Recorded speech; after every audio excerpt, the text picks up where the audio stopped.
Derivation of the laws of indices, part 6, and which has to do with the sixth law of indices. The sixth law of indices states that A raised by m times b raised by m is equals to, into bracket, A times b and close the bracket raised to power the common exponent of power.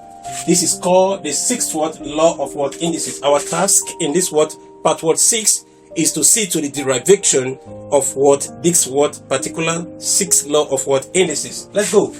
Remember that A raised by m is as good as A times A times A times and so on times what is the exponent there? M. So we say m number of places, n number of places or factors, n number of places or factors.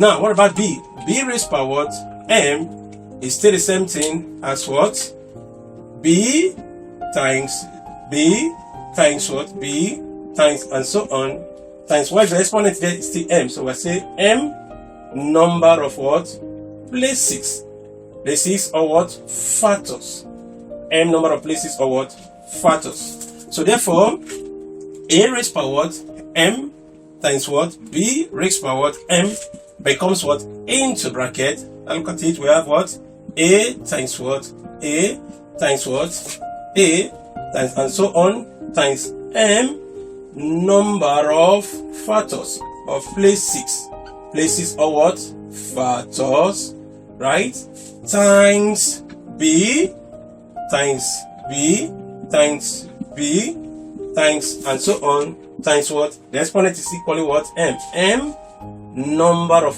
factors, factors or places.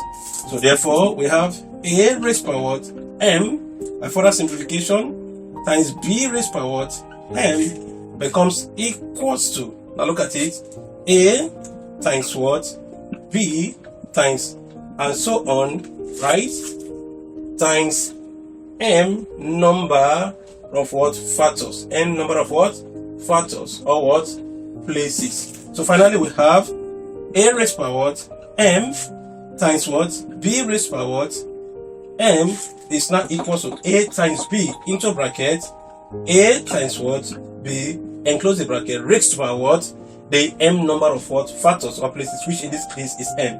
Consequently, A raised by m times b raised by m indeed is equals to A times b raised by m, which conforms with the sixth law of indices. This is the derivation of the sixth law of indices. Please do not hesitate to like, share, comment, and of course look forward to the derivation of the seventh law of indices in our part 7 series. God bless you. Love you.